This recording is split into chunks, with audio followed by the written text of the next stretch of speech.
anxiety, just like so many other symptoms, is a smoke alarm. And if your house is on fire and you just take the smoke alarm out of, if you just take the battery out of the smoke alarm, it'll stop the noise, but your house is still going to burn down. And so what I realized over many years in a very long journey healing my anxiety, the chronic anxiety, was that there's always some underlying cause of your anxiety that you can address. It's not just a genetic life sentence, and medications are your only answer.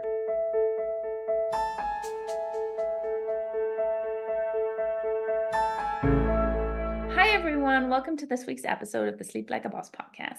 We're going to talk all about anxiety today. And the ones of you who've been following me for a longer period of time know that I have a story with that, with insomnia, with burnout, with panic attacks and anxiety.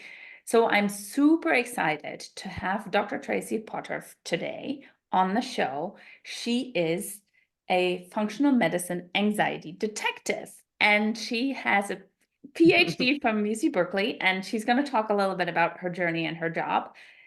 But she really is an expert in looking at anxiety, where it comes from, how to address it, how to solve it.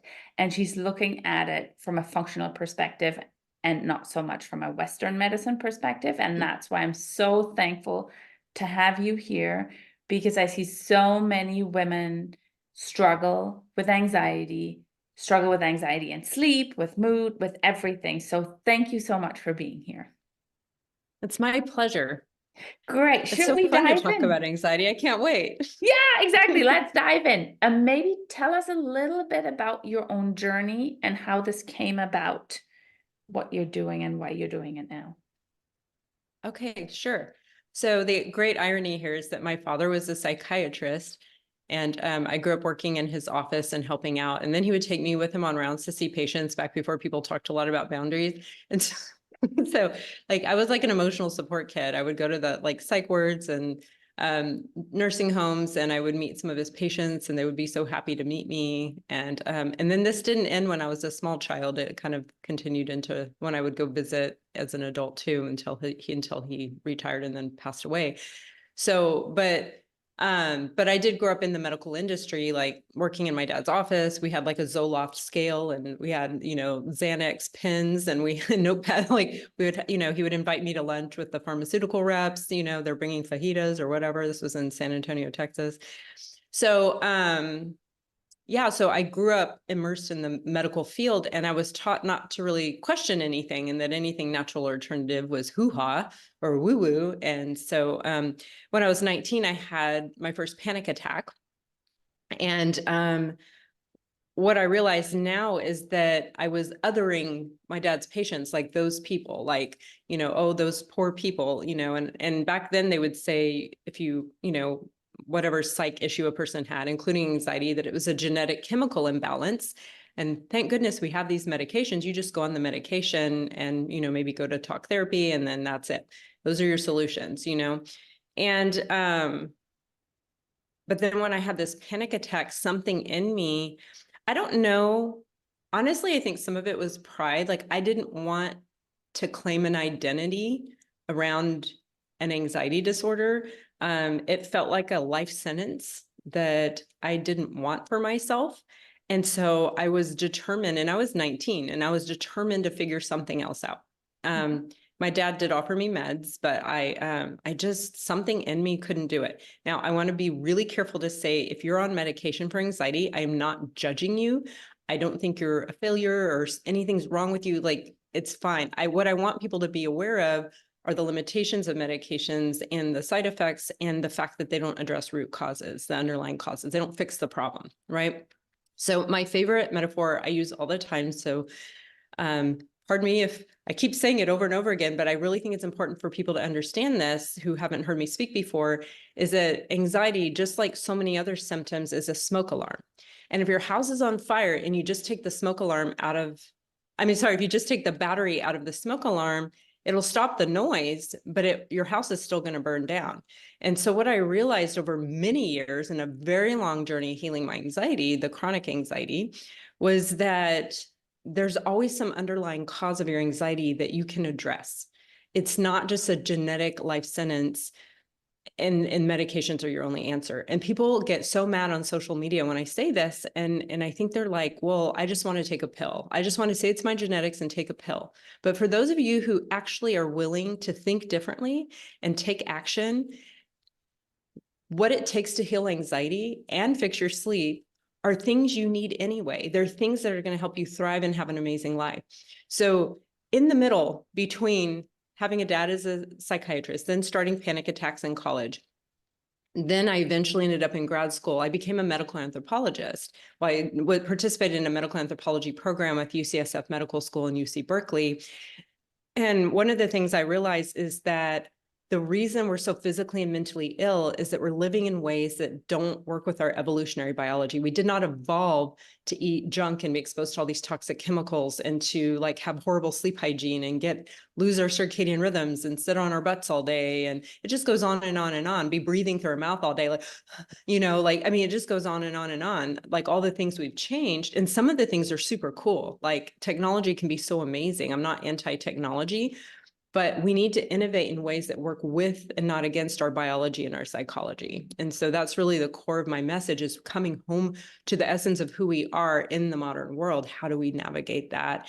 And I really learned a lot from looking at indigenous populations and how their health, mental and physical health, has been devastated by colonization and by changes in their lifestyle. When they started living like us, they start getting the same diseases. I think most of us know this already. We've all heard this. We all have had the memo, right? But really specifically visiting communities and in like Mexico or Guatemala, or, just studying and reading other ethnographies of people and how they're impacted, it was horrifying to me to read what's done to these people and then realize, like, we're on the tail end of that ourselves, right? And so it's not either or. Like, we have to go like live in a forest in a loincloth, although that sounds cool if you're not, if you don't get parasites, but like, how can we live in the modern world and still honor the deepest essence of what we are, so that we can create a culture of nurture instead of a culture of destruction and mental illness and chronic illness. So I want people to know, if you have anxiety, you're not defective or broken. You don't just have some bad genetics. Even if people in your family have mental health issues, it doesn't mean you're genetically determined to have anxiety. There are solutions. So that's what I'd like to talk about today. Be solutions oriented, but you have to be willing to do your part. Yes. Yes. I'm so excited about this. And I think we are both examples of that, in terms of, yes, you can do that without medications. Because I remember, well, my doctor was like, yeah, you are not feeling well. There must be something going on. I don't really know. You're the pinnacle of health. He ran all the tests. Everything came back perfect. He's like, here's the prescription to see a psychiatrist. And at that time, because I'd had some trauma, I was like, well, yeah, probably can't hurt to talk to somebody. So I actually went, right? And did it get a little better? Yeah. I'm not saying that wasn't one piece of the puzzle, right? But was the underlying issue still there? Yes. And did it keep coming back? And did it keep blowing up? Yeah. And then the psychiatrist was like, you're not on medication? I'm like, no, why? And at that point, I wasn't even part of the functional world. I was working in a corporate environment. So I had no clue about any of these things. But I was like, no, I was never asked by anybody. But in retrospect, I think that's great that my general physician didn't even think I should be going on meds, which I think was great, because who would have known what I would have done? And then the psychiatrist is like, yeah, do you want to go on meds? I'm like, you know what? No, I feel there's something else is wrong. Like, we're talking, I'm processing things, some things are getting, but it's underlying, like, something is wrong. I can feel it, but I cannot tell you what it is. So we need to dig deeper, right? And I think, what do you think? What is it that people are missing, or that we should be looking for, to see what part of our, is it our physiology? Is it our environment? What is it that could be driving that anxiety? Yeah. So I think one of the issues is first how we're thinking, right? Because thinking limits something called imaginal capacity. Our ability to find a solution is often, the solutions are often hiding in plain sight, because our thinking is limiting our ability to see them. And so there are a couple things. First, I like to use the metaphor of a combination lock. So if you just get one number right, it won't open, right? You have to get the right numbers in the right order, right?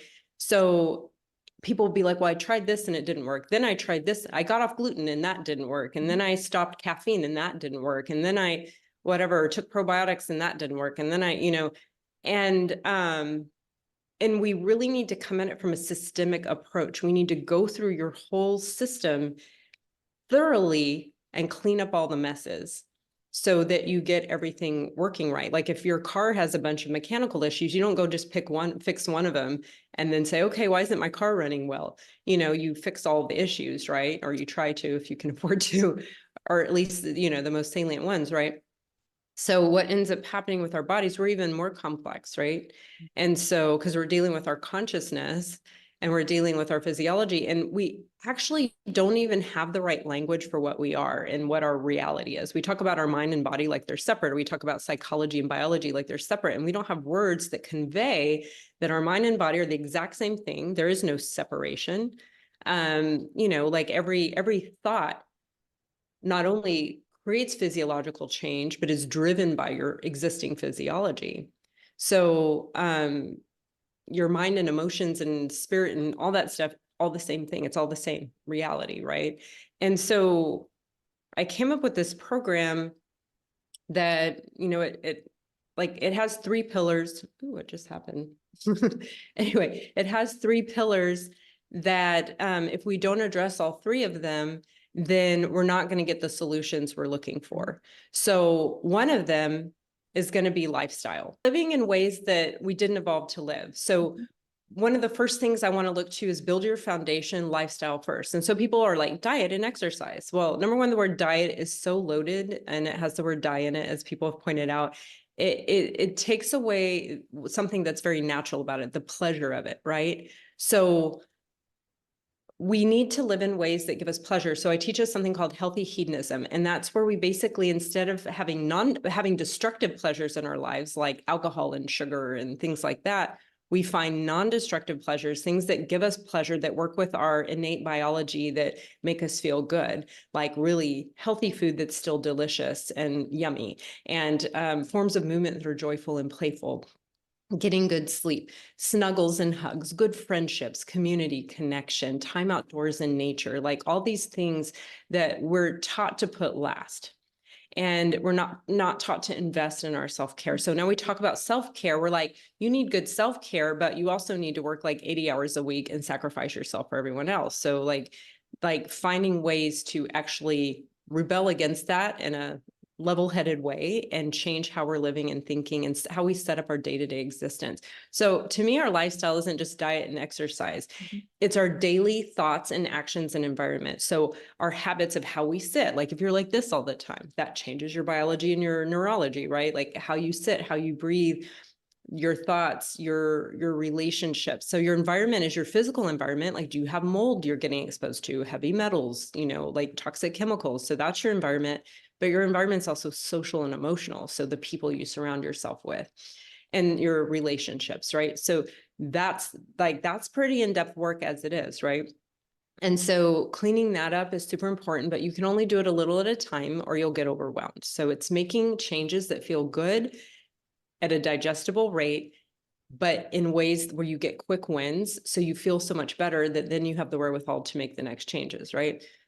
So the pillar 1 is just going to be how you're living your lifestyle. I call it a lifestyle makeover because who doesn't love a good makeover, right? Secondly, is, the functional health part. That's the advanced labs, the functional labs and the supplements and things like that. But a lot of people think, oh, I'm just going to run labs and take supplements. But if you don't change how you're living and thinking, then you're never going to get well, right? And so, and there's so many things that cause anxiety. Anything that causes inflammation of your brain and nervous system will cause anxiety and depression and other mental disorders. If it's more severe imbalance, you'll get more severe psychosis, right? So it's really important. And when you're trying to tell people who have anxiety or depression to just change your thinking, just think positive or whatever. And if it's being physiologically driven, biologically driven, yeah, that helps, but it's not going to fix it. So if you're hyperthyroid and you don't know it, and that's driving your anxiety, you're going to feel anxious till you fix your thyroid. If you're hypothyroid, you have an autoimmune disease of the thyroid, you have Hashimoto's, and you're making autoantibodies against your brain, you're going to have anxiety and depression or some combination of those. And until you fix your Hashimoto's and you get those antibodies down, then, you're going to continue to be anxious. And you're also probably going to have trouble sleeping and be exhausted all the time and not be able to function. And that will drive anxiety because you can't function in life, right? So the sickness drives more anxiety. So there are illnesses that cause anxiety, but then the very inability to function and being sick and scared drives anxiety, right? So it's like you get in this like downward spiral, and you really want to be in an upward spiral, right? So gut issues, parasites, infections. Like I remember I accidentally got exposed to food sensitivity, casein, albumin. So a lot of people think dairy is just a lactose issue, but there are proteins in milk like casein and albumin, especially like in American cow milk, like the A1 protein, as opposed to the A2 that we find in goat, sheep, and buffalo milk. And some people, it's all dairy, but a lot of people, this will cause inflammation in the brain, the gut and the brain. If you have inflammation in your gut, you got it in your brain. So like I got exposed to cow dairy without realizing it at a restaurant. And what was interesting was that I noticed the next day feeling like really like negative about life. Like I was seeing life through this really negative prism. And well, I did get tummy bloating that day. I got really bloated and I felt yuck. And I was like, ugh. And then the next day when I'd kind of forgotten about it, and this is the issue, is the inflammation usually is hours later or the next day. And so you don't associate the cause and effect. That's the tricky part. That's why you might need a detective. But is like, the next day I was just like feeling so negative and worried and anxious and blah, and then I was like, okay, I need to meditate. And so I just stopped, did my breathing. I have breath work practices I teach and do that I think are super important. I'll get to that in the third pillar. And then I just got myself centered, and that still small voice of intuition we all have if we make space and listen to it told me, you have casein poisoning. And I was like, oh, like the whole filter through which I'm seeing reality is being changed by a food I ate yesterday. And once it cleared out of my system, I took some enzymes, and once it cleared out of my system, I was back to like seeing the world the way I like to see the world, which is like much more empowered and uplifted. So that was just one food exposure. Now imagine if you're eating those foods all the time, every day, and I hate to say it, guys, but really there's so much misunderstanding around the whole gluten thing. People think, oh, like if you don't have obvious gut symptoms after you eat gluten, it's not super obvious, then you don't have a problem. And then a lot of the food sensitivity tests aren't very accurate. And so I really only trust the ones that test literally every peptide in gluten and other compounds in wheat that aren't even gluten that can trigger issues. So like I personally like the Vibrant Gut Wheat Zoomer. The name is ridiculous though, but I like that one. But also, like if someone is having anxiety and autoimmunity or chronic illness or whatever, like I really think it's important to understand that gluten has, it triggers a production of a protein called zonulin, and zonulin basically erodes the intestinal lining. It breaks down the tight junctions or the molecular bonds that seal your gut lining up tight so you don't, have leaky gut. So when you have leaky gut, you end up with leaky brain, you end up with anxiety, you end up with depression, brain fog, fatigue. So I like to say all these symptoms are how your brain says, ouch.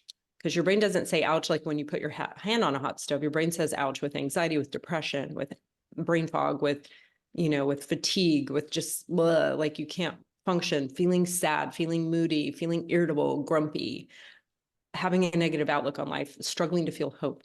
Remember, because we make like 50% of our dopamine and 90% of our serotonin in our intestinal cells. Those intestinal cells will not make those compounds if they're not being chemically signaled by very specific bacteria that we can kill with antibiotics. So if you've had a history of antibiotics, that can mess up your neurotransmitters. Now, want to clarify, anxiety and depression aren't caused by low serotonin, blah, blah, blah, but those do affect your mood and your functionality, your brain function and things like that. So it's a little more complex than what we've been taught. So anyway, as you can see, it can get a little complicated because you need to rule out environmental toxins. Oh, metal fillings, huge trigger of panic attacks and chronic fatigue, and even will cause thyroid disease and thyroid autoimmunity. So really what a lot of this boils down to is heal your gut, detoxify, but in an intelligent way. Because a lot of people are like, I'm on a juice cleanse, I'm on a detox, and they just go to the grocery store, the health food store, and buy these things that are making all these claims, and they're not done really in a way that works or that can trigger backlash. So it's really important to get help from people who can help you navigate this realm, right? And so this is the part, you know, can be a lot for a person to be like, okay, I'm supposed to like really upgrade my lifestyle and I'm so busy and I feel like crap as it is. And then I'm supposed to go figure out like all these things that are happening in my body and figure out which ones are on top. Oh, hormones, like the majority, I don't know about you, but the majority of my clients are middle-aged women who are perimenopausal or recently went through menopause or went through menopause and never got their health back after menopause, because that's just such a strain on the body. And we have so many environmental toxins that really mess up our estrogen, put in dirty estrogens or toxic estrogens, and like block the production of our other hormones. We're also so stressed out. So when we go through menopause, we're supposed to pass off the production of estrogen from our ovaries to our adrenal glands. And if we're stressed out, that's not going to happen. It's also going to affect our testosterone. Men, this will affect you too. And so, yeah, so I'm rambling a lot here, but it's like, this is it's a puzzle. And some people's puzzle is like those little toddler ones with like 5 pieces and the little knobs on them, like that you can put together really easily. But some people's puzzle is like, hundreds of pieces, but it's doable. You just have to be patient and methodical and strategic, right? So yeah, so I'll let you say something if you want, and then I'll get on to my third pillar. No, I think that's, and that might sound overwhelming, but I think that's from a functional perspective, that's exactly how we work, right? And that is where the Western medicine often ends way before that. Like your blood work looks fine. Right. And we're like, no, we look at different things. We look at things that we might Right. not see in blood, or we look at different ranges in the blood work to see where is something off. And like the gluten, I think, is really not to be underestimated. And I'm somebody, I have a casein problem, and I always thought it was lactose. And then I drank lactose-free milk and my problems didn't go away. And then somebody said, Right. there's other things in cow milk than lactose. And once I took those out, once I took the gluten out, your system could heal, and you're not constantly pouring oil in the fire, right? Because that's the other thing. Right. Really taking that, and that might sound overwhelming for people, but like the one thing is really, like you said, do it strategically with somebody who has a plan and a process and a system. The other thing is really just start somewhere, because you're going to feel improvement very quickly. And then you have the energy eventually to look at the other puzzle pieces, right? That's the thing. We don't look at 200 puzzle pieces at once. Like you said, we're going to do it step by step and see how you do and adjust and correct and move forward, so you're feeling better. Right. And give you wins up front, like give you wins right away. Like and that's why one of the first things I like to give people, even though I'm saying this last, is the nervous system reprogramming or rewiring. I don't like reprogramming because people are like, that sounds like brainwashing. Although I do like to make brainwashing jokes. I'm like, our brains are dirty. We need them. But anyway, but yeah, our nervous system rewiring. Because of the glory of neuroplasticity, we can rewire our brains. It's so cool. There's like neurofeedback, which is amazing. And more insurance is covering neurofeedback now, which is so amazing. And, but there are also just daily practices, like simple breathwork practices that change our mitochondria, like the energy production centers of our cell, but also rewire our brains so that the parts of our brains that are overdeveloped from trauma start to rebalance, and the parts that are underdeveloped from trauma start to redevelop. It's pretty freaking cool, like how 5 minutes of breath work a day can change your brain structures, the structures in your brains. It's really incredible. And then the practice of meditation. I'm a huge proponent of meditation. I understand people are like, I suck at meditation. I'm like, you just haven't been giving tools that are doable for you. And people think they're uniquely messed up because they close their eyes, try to meditate, and their thoughts are like, blah, blah, blah, blah, blah.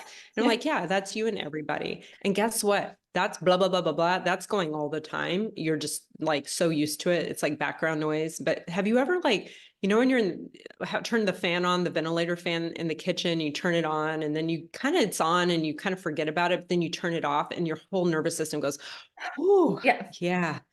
And then you're just like, oh, see, that's my metaphor for meditation. When you get a practice and you have the breathing tools will catapult you into a state of meditation. So if you try to just sit down and meditate without structure or training or tools, then it's probably going to be pretty unpleasant. But if you have breathing practices or ways you can focus either your eyes or your attention, your breath, in your body, you can focus in your body in different ways. There are different strategies for where you put your focus. You give your mind a job, so it's not just wandering around like, you know, and then you can actually feel very quickly start to feel like deep peace and euphoria, even if you've never meditated before in your life. Like I have, that's why on my website, I have a free gift that's a meditation that takes 15 minutes, completely shifts everything. It was actually developed by Peter Levine and Maggie Phillips, both PhDs, trauma experts. It was designed for physical pain, but it works really well for emotional pain, and anxiety is a form of that, right? So it helps with anxiety, physical pain, emotional pain, but then, and we'll get into this in a minute, but like it actually helps people sleep, like who can't sleep. Like, and so this was an accidental finding from my clients who were practicing it at bedtime, and then they were having trouble falling asleep. They would do it at bedtime and they would fall asleep before they even got through. They'd be like 5 minutes in, knocked out. They'd wake up in the middle of the night with insomnia, do it again because they'd memorized how. It's really easy. Once you learn, you don't need the recording. And then they would just do it, and before they even got 5 minutes in, they would fall asleep. So now there can be causes of insomnia that aren't addressed by this, but this was like became this accidental amazing insomnia tool, was this meditation. And it's a technique called pendulation.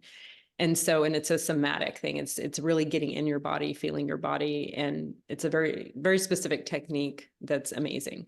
So what I'm trying to say with all this is our approach has to be top down and bottom up. So the top down is changing your thinking and shifting your consciousness, because our consciousness drives our biology. It shapes our biology. It shapes the structures of our body, the proteins that get synthesized, how our brains get neurologically wired.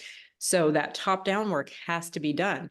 But if you don't do the bottom up, which is like what we're creating with our nutrition and, like healing, hidden health issues that, your blood work may look normal, but they're still there, because you just have to understand that the medical system only teaches doctors to run certain sets of panel. It's over focused on, we do need to focus on metabolic syndrome, like diabetes, kidney disease, liver disease, heart disease.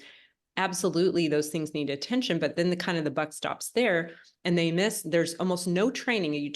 A lot of my clients are actually physicians or medical professionals. And, and if you're a medical professional, this, there's almost zilch training on environmental toxins. There's almost zero training on how to recondition a gut or microbiome. And so it's just not taught in medical school, but there's all the sciences there. All the science is there. And it's taught in functional medicine trainings, but it's not taught in conventional medicine. So, and there's, of course, a huge political tie. One of the things I really studied in medical anthropology was the politics of medicine, and how what we think and believe and what gets prioritized, and the standards of practice by the American Medical Association are all driven by profit, unfortunately. You want to keep people alive. You don't want to kill them, but you want to make them good customers. So if you have chronically ill people propped up on a lot of different medications, that's way more profitable than if you have a bunch of healthy, happy people, right? And so it's not a conspiracy theory, it's just business. Absolutely. And so what do you think, if we now kind of look into the sleep area? Absolutely. What's the connection there between anxiety, maybe also some of these hidden causes, and sleep, or people not being able to sleep? Right. It's a vicious cycle, right? So the same things that drive insomnia drive anxiety, and vice versa. So like if you have neuroinflammation, if you have inflammation of the brain and nervous system, and your brain is like, something's wrong, something's wrong, something's wrong, you can't sleep. Yeah. And you're anxious. It's both. It's like you're overactivated. You're not at peace. You can't rest. Your brain's not calming down and turning off. Also circadian rhythms, right? Like, and I know like you've probably had a bazillion people talk about this. I know you do. So like, this is a way we've moved away from our evolutionary biology, where we lived with the sun, the cycles of the earth. And then now we have indoor lighting with all these weird, blue and green lights, and our brains are like, WTF, what's going on, So, and then if you eat foods that are causing inflammation and of the brain, then you're going to have trouble sleeping if you're not taking care of yourself, if you're in toxic relationships and you're worrying. So it's just really, to heal our anxiety, to heal our insomnia, we have to heal our lives. We have to heal our bodies. And I like to say from cell to soul, like you have to do all the layers, right? And so a lot of the same things that cause anxiety cause insomnia. And then so that means a lot of the same solutions, you know, so they're shared solutions. So if you do the things you need to do to heal the anxiety, you will likely start sleeping well again. Yeah. And for example, you know, sometimes when I tell people about gluten or cow dairy or refined sugar, I'm like, well, people aren't going to want to talk to me ever again because, and then alcohol and caffeine. I'm sorry, guys, but this is why we need healthy hedonism, because people think, oh, well, that's all the pleasure in my life, like cheese and bread and alcohol and caffeine. Like if I don't have those things, I might as well not live. What's the point? And you know what? If that's all the pleasure you have in your life, if that's all that's giving your life meaning or reward, that means that's an invitation to reassess everything about your life and how you're thinking and how you're setting up your world. It doesn't mean, you know, if there's someone that all they do, like, I have this fictional guy, his name is Fred, and he eats Oscar Mayer wieners and Cheez-Its and like drinks beer and Gatorade and soda and, you know, and like, you know, eats a bunch of sugar and junk food and candy. So if someone tells Fred to stop gluten, dairy, sugar, alcohol, caffeine, whatever, he's going to feel like his whole world got taken away. Yeah. What's he going to live But on? guess Right? what? Yeah. What's he going to live off of? Like, how is he going to live? You got to die of something, right? So you Yeah. might as well just keep doing what you've been doing, right? And we do have our lower brain is like, do what is familiar.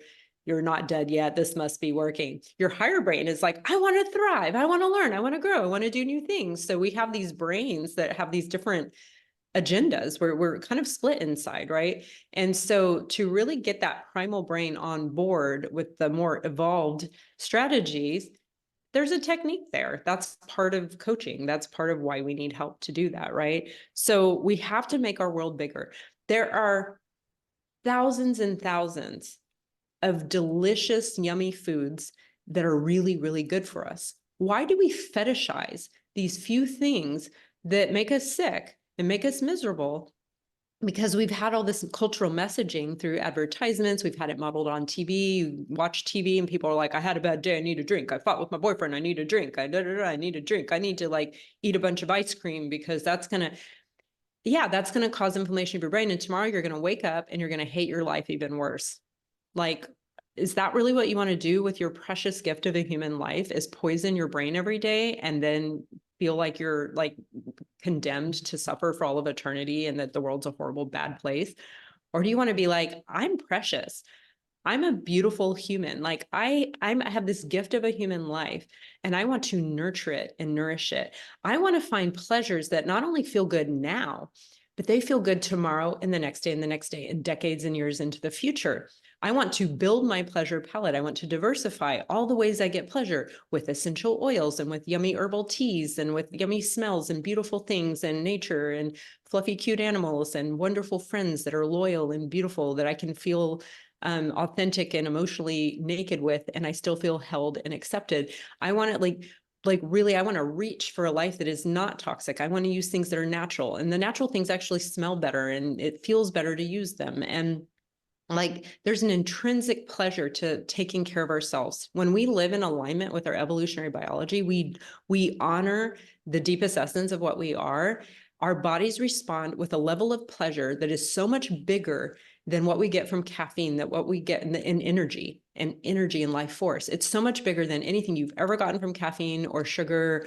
Or, you know, you can eat gluten-free pizza with a different kind of cheese that doesn't mess up your brain. You can still have desserts. You can still have, you know, yummy beverages. You can still have rituals. I always say, you know, keep the ritual and sub the substance. So instead of caffeine, you have something else. Now, I do want to say you have to wean off caffeine, but caffeine is like liquid anxiety insomnia. Yeah. It's like saying, never go to sleep ever, you know, and be really nervous and activated. And there's some people that especially caffeine is something where I would say, if you have that anxiety combination in there, if you're somebody who just has trouble sleeping, yeah, maybe move it forward, like 11 a.m., no more caffeine after. But if you are anxious, really please take it out for a while and slowly replace some of it with decaf and then slowly come off. I had a client, she was highly highly addicted to sugar and caffeine, and she dropped everything in one go. Now that weekend was not fun. Like, don't do that. You have to slow Yeah. it down. But Yeah. your body Cold also turkey. changes, right? Yeah. Like with the Yeah. cravings, people, once we work with them, they're like, you know what? You're right. My cravings are gone and I'm starting to like these foods. Right. Yes, your palate Yeah. changes. Your microbiome It does. changes. Your body's going to start Yeah. seeing the benefit of that food and you're starting to like these because dates and almonds and all these things are great in combination. You can put cacao in there. Like you can make chocolate things, right? You can have all these Yeah. things. You just need to do it the right way. Right. And even there's some people I've been like, I do want to say, and I'm going to make people, hey, by the end of this interview, people are going to think I'm no fun, but I'm really lots of fun. But there was a time I couldn't even eat chocolate because it would give me anxiety because it has caffeine in it. Yeah, It's a absolutely. stimulant. And then eventually healing my nervous system and my gut and stuff like that, I got to a point where in moderation, but you know what? I don't even care about it anymore. I care about other things. Like, you know what? One thing about having a consistent meditation practice is I've gotten to the point, not right away, but eventually where I feel like at one with all of existence. Like I feel this sense of oneness and profound, infinite, unconditional love that is so much better than even chocolate or, you know, what I call the cheap thrills. And I'm not anti-chocolate, by the way. Let's just be clear on that. I just use good sweeteners and you may need a break until you heal yourself before your nervous system can handle a little bit here and there. But also this, I have to have this thing and it's my only source of pleasure, that goes out the window. And, you know, I jokingly call a lot of the things we fetishize cheap thrills because it's like we want these hyper palatable, hyper stimulating experiences with our phones, with, you know, with food, with all these substances, you know, and even recreational drugs that give us this like this big experience or whatever. And what ends up happening is we start becoming anhedonic, meaning we can't experience pleasure because our dopamine receptors get messed up and it actually takes more and more stimulus to experience the same amount of pleasure. And it gets to where it's harder and harder. We become depressed and anxious because we can't, you know, sometimes we need to just be still and understimulated. Sometimes we just need to like look at a flower or look at a bee pollinating a flower, you know, and just be still. And, you know, music is a powerful tool for calming your nervous system. So there are all these things we can do. We can become the artist of our lives. We can start crafting a life that's beautiful and loving and soothing, where we create a feeling of safety. Our bodies feel safe, our cells feel safe. And so we create a life that's nurturing and nourishing. We create a culture of nurture instead of a culture of self-destruction. And we find people, we start to magnetize people into our world who are supportive. Like when I first started, I was the big weirdo and like people thought I was insane, although they loved my cooking. They're like, Tracy's making hippie food, let's go. You know, they didn't want to be healthy. They just like my food. I'm a good cook. Anyway, and so, but I had to learn that. I didn't grow up knowing how to cook delicious, healthy food. I just got really into like Indian food and type. I'm like, how can I make that at home with healthy ingredients? So I love making food from all over the world, African food. I have friends from a lot of different countries that have taught me things. So I like being really global in the kitchen. That's a way to make it super fun. And it's not as hard as you think. I like to tell people just pick one new recipe a week that's something that like turns you on. You know, I call it food porn. Like find things that light you up and turn you on that are made with good quality ingredients. I teach people how to balance their nutrients so you don't have to like track your macros on an app or everything. I teach people like they can learn in about 15 minutes how to balance a meal where you never have to track your macros again. So you know, I want to teach people really innate, intuitive ways to live your life so you're not dependent on some external thing to always, you know, tell you what to do. So when you become the artist of your life, you create this beautiful life. You're able to have practices daily that balance your neurology, that restructure your brain away from trauma. I'm still a huge proponent of working with therapists who do things like internal family systems. Huge fan of internal family systems. Huge, cannot say enough about parts work therapy and like getting all the parts of you in harmony with each other. And it creates this profound self-love and an ability to love others and yourself. Like like very few other things can give you. I also am a huge proponent of anything somatic experiencing, EMDR, brain spotting. So I encourage people to find therapists who do the internal family systems along with some kind of somatic work where you're working with your body, you're being embodied. Also, there are body workers who actually can talk you through processes while they're working on you, doing body work, acupuncture, things like that. So I love all these adjunct therapies that help. But again, all the therapy in the world, even all the meditation in the world won't work if you're not taking care of yourself, if your lifestyle's a mess, or if, you know, you have these hidden health issues you're not dealing with. So that's why I don't mean to overwhelm you, but that's why it's important to have, you know, have helpers, kind of like doulas, you know, to help you through a process in a way that's digestible and doable so it can become fun. That's the thing. I like it to be fun and enjoyable, not overwhelming and miserable. And it's important. That's why I've created my program where you get wins up front. You start feeling better right away, like within the first like session. And then within the first week or two, I'm sure working with you, same thing. You start feeling better so quickly and it feels so exhilarating. Be like, yeah, oh my God, I'm so much better. Now you're on to the next thing and the next thing. So, because you have to get wins. And so many of you have been beating your head against the wall with dieting, with like trying to take care of everybody but yourself, or trying to fit yourself in spite of everything else. And like, and it's hard to see the picture from inside the frame. That's the saying I love. And so having someone else help you look at your life and find ways where you have wiggle, so you can, it's like you're in the straitjacket, stuck in this life that's miserable, and a nervous system that's miserable, and you can't sleep and you're exhausted and you're overwhelmed, and someone's telling you to make all these changes, like that's too much, right? So the first thing you do is you just kind of loosen up the straitjacket so you have a little wiggle. Now you can do more things. Now you can, and then eventually like you free yourself, and now you're like, woohoo, well, and this light, it just came back on, probably because I moved my arms. Anyway, so, you know, it's really crucial to do things in a way where you're constantly getting positive feedback so that you feel motivated to keep doing it. And you have to start where you are. You can't think I'm going to go from here all the way to over there in one shot, in one leap. You can't. You just start tiny and little with what you can do. And then that opens up energy and flexibility and you know, to be able to do the next thing. Absolutely. And I don't know if we fully address, but the anxiety and the insomnia, I just want to be clear, they go hand in hand. And I do want to be specific. I found that ashwagandha, there's this trilogy I really like. I don't know about you, and I'm open to your suggestions too, but and this is a whole can of worms that we don't have time for, but I'm personally not a fan of taking melatonin. Just because of the impact on your hormones. It can deplete your dopamine, which will cause depression, anxiety. It does really weird things in animal studies, like it shrinks hamster testicles. I heard Andrew Huberman talking about that. He's like, after I saw that in a lab, he's like, they went from the size of almonds to the size of a grain of rice. He's like, I'm never taking that again. But it, you know, and it's also tied to the loss of the pigmentation of your retina. It can basically increase risk of vision loss as we age and blindness as we age.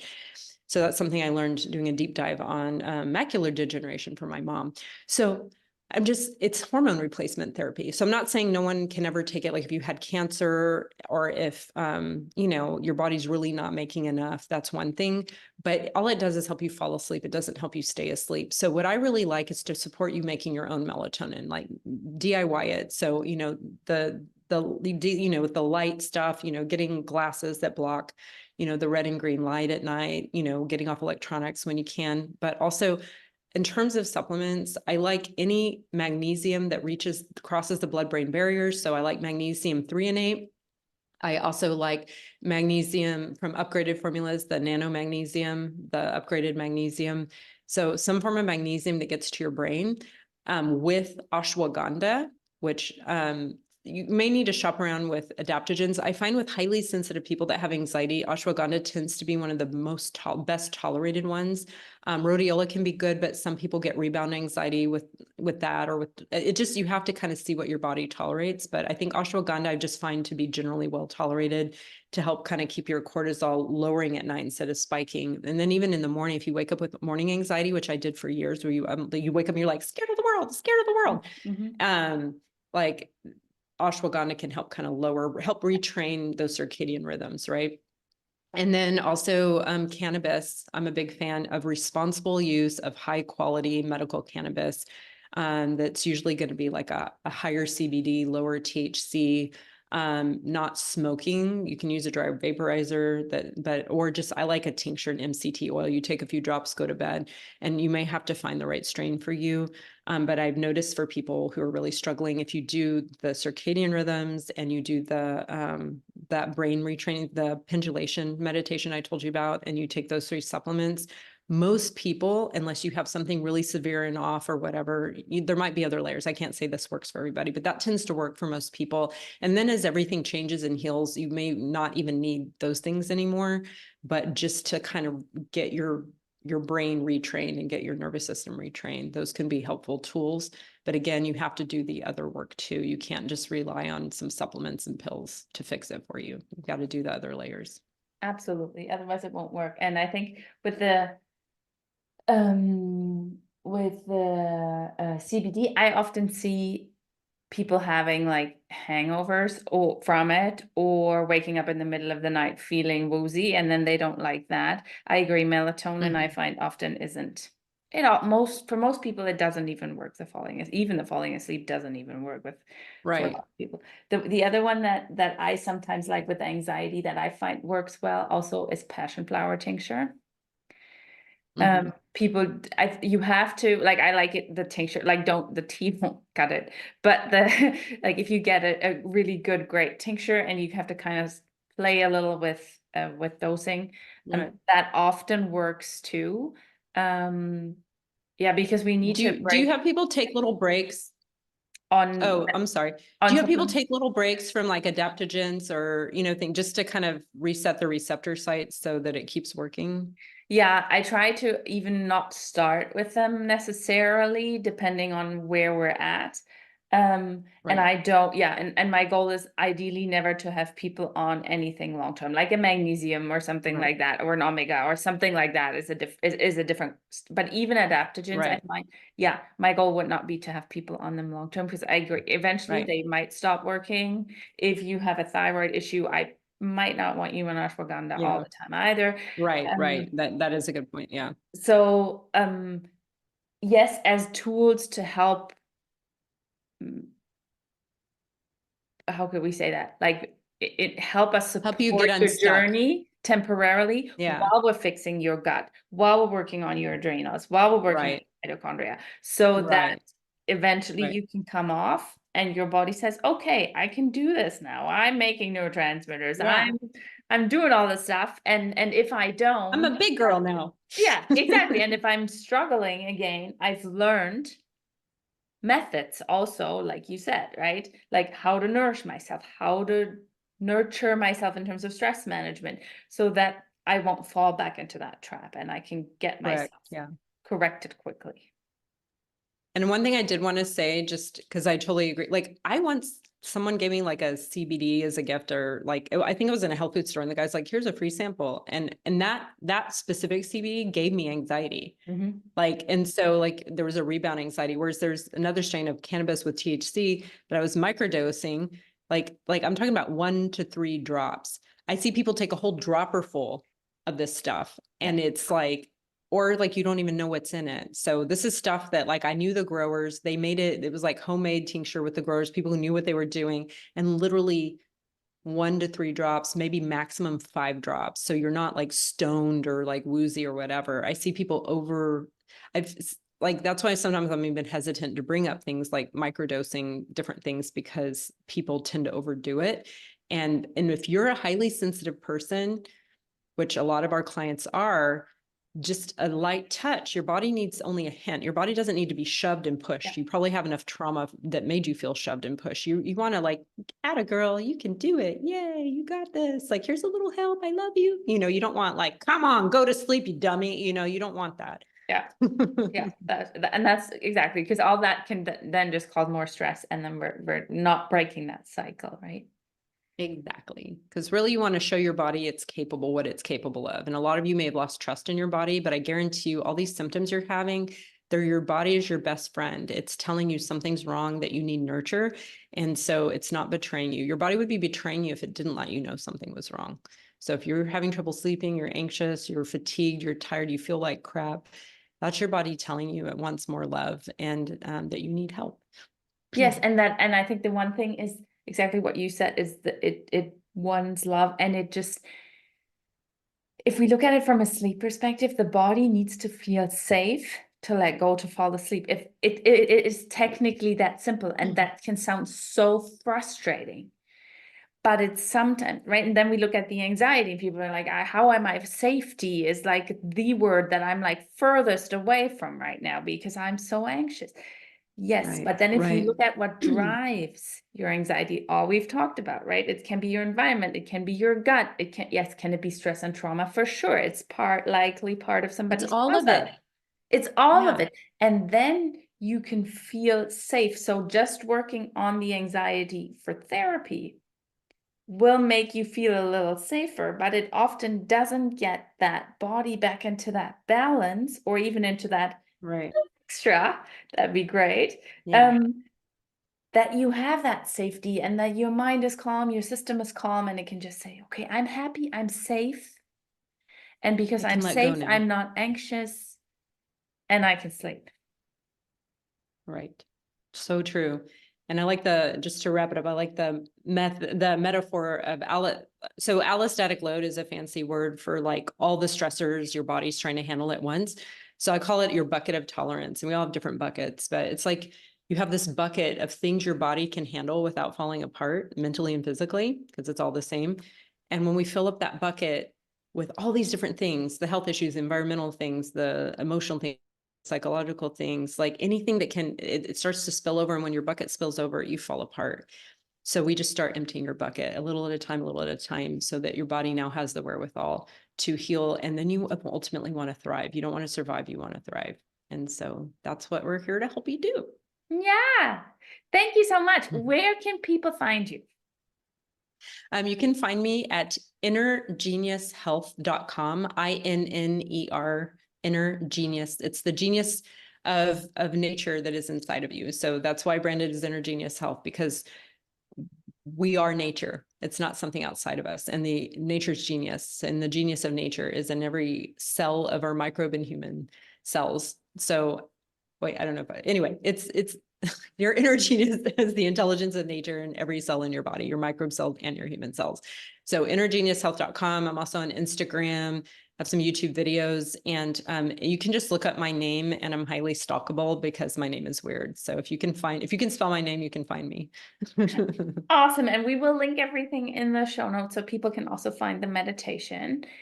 And thank you so much for having been here. It was an absolute Thank pleasure. you. And thank Thank you you. And everybody thank you for for everything watching. Oh, go ahead. I was just going to say, I was going to say, thank you for everything you do to help people. This is really important. This is a big deal. Thank you for serving what you serve. Thank you. Thank you everyone for watching and listening. And we will be back shortly with another episode. See you then.